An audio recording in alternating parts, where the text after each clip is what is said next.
There is a specific type of exhaustion that doesn't come from a lack of sleep. It's the exhausting weight of being invisible in a room full of people you care about.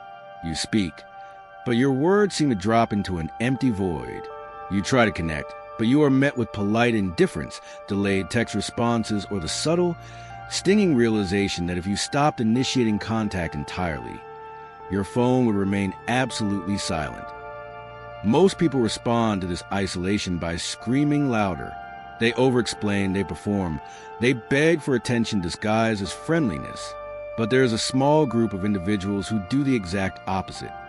They don't get angry. They don't try to force their way back into the circle.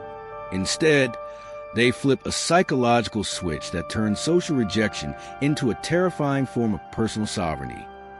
By the time this video ends, you'll understand exactly how to stop chasing the people who look past you and how to use their indifference to build a mind they can no longer ignore.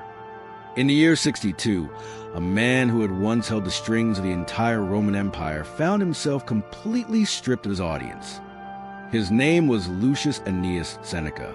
For years, he was the most influential advisor in the known world.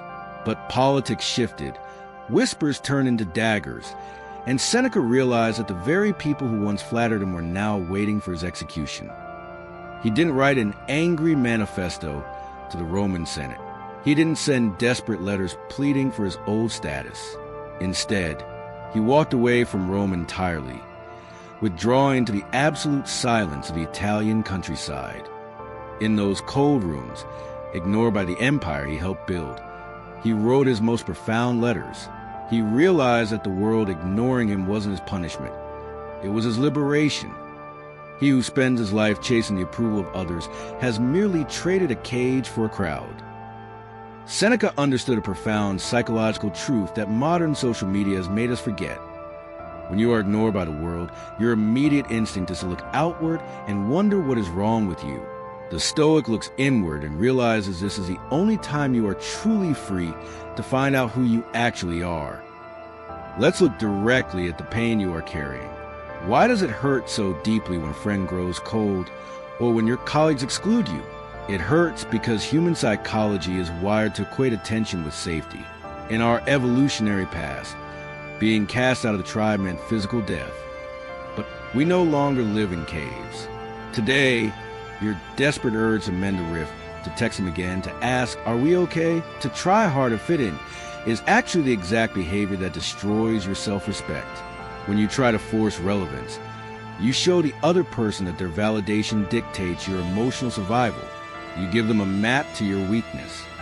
The first psychological shift requires you to master what the Stoics call more fatty, not just accepting your current isolation, but leaning into it as a necessary filter. Think of silence as a diagnostic tool. When someone ignores you, they are giving you data. They are showing you their capacity for appreciation. Stop burning your own house down just to keep people warm who wouldn't even offer you a blanket. If you immediately run back to them, you teach them that they can mistreat you without consequence. Tonight, make a silent pact with yourself. When someone pulls away, let them go. Do not run after them. Do not ask for explanations.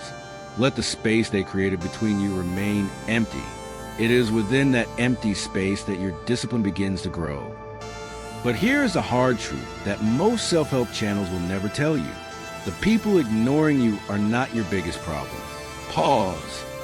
The real danger is a traitor living inside your own mind. The voice that whispers that you aren't enough, that you need their attention to be whole. If you do not conquer that voice right now, any silence you practice will just be a performance. You will be playing a game of chicken, waiting for them to text you back, while your soul rots from anxiety. To turn isolation into power, you must transition from being lonely to becoming a sovereign force. Epictetus, who spent his early life as a slave in Rome, taught that our greatest mistake is dividing the world into things we can control and things we cannot. You can never control whether someone chooses to text you, respect you, or remember you, but you have absolute, total command over your response to their absence. Instead of using your energy to worry about why they left, redirect that exact same emotional fuel into your own execution. This is what we call cultivating the unshakable ghost. You don't announce your departure. You don't post cryptic quotes on social media to show how hurt or strong you are. You simply fade out of their peripheral vision and sink deeply into your work, your health, your mind, and your private habits. Instead of using your energy to worry about why they left, redirect that exact same emotional fuel into your own execution. This is what we call cultivating the unshakable ghost. You don't announce your departure. You don't post cryptic quotes on social media to show how hurt or strong you are. You simply fade out of their peripheral vision and sink deeply into your work, your health, your mind, and your private habits. True power is not being noticed in a room. It is being entirely comfortable when a room forgets you exist.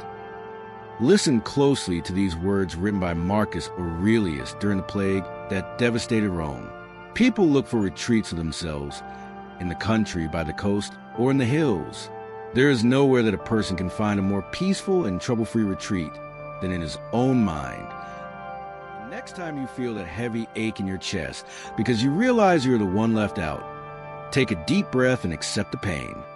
Let it hurt, but do not let it make you small. Understand that being overlooked by a shallow world is often proof that you are building something deep. You do not need their invitations to have a meaningful day. You do not need their validation to be a person of honor, strength, and quiet dignity. From this moment on, change the terms of your existence. If they choose to ignore you, thank them for returning your time to its rightful owner. You build your fortress in the dark.